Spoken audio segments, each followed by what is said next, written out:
Most people think resistance to change comes from fear or laziness.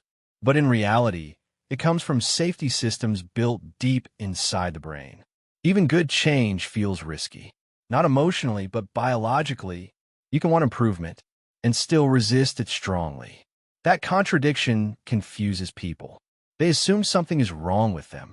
Let me tell you about Rajiv. Rajiv is 42, lives in Pune, works in operations. Stable job, fixed routine, predictable days. He knows his current routine isn't healthy. Late dinners, little movement, constant screen use at night.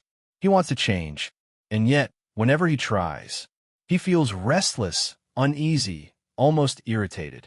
Not because the new habit is hard, but because it feels unfamiliar. Here's what's happening.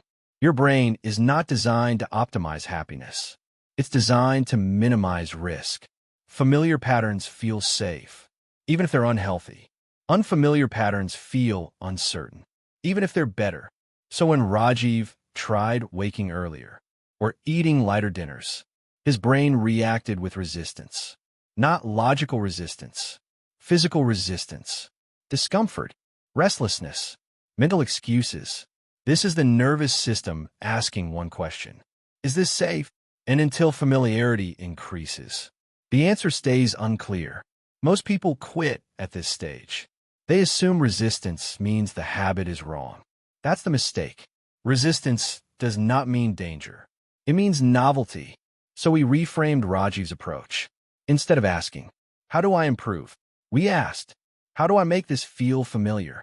Because familiarity calms the brain. We changed nothing dramatic. Same wake-up time, just 5 minutes earlier. Same food, just one lighter meal a week. Same routine, just one short walk after dinner. These changes were almost boring. And that was the point. Within 2 weeks, the resistance reduced. Not because Rajiv became motivated, but because his brain stopped seeing threat. Familiarity replaced alertness. This is where most advice fails. It pushes intensity, discipline, big changes. But big changes trigger defense systems. Small, repeatable exposure creates safety. And safety allows change to stick. Now, this reflection matters. Think of one change you're avoiding. Not because it's hard, but because it feels uncomfortable.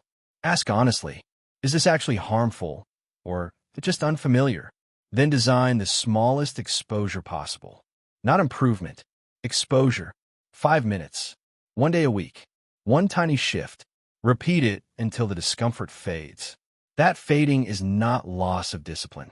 It's gain of safety. This week's task is simple. Choose one habit you've been postponing. Exercise, food, sleep, focus. Shrink it until it feels almost meaningless. And repeat it daily. Your job is not to improve fast.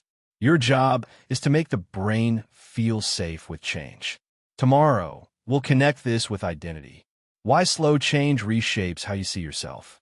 Real growth doesn't feel heroic. It feels ordinary after repetition. And that's how you know it's working. Description.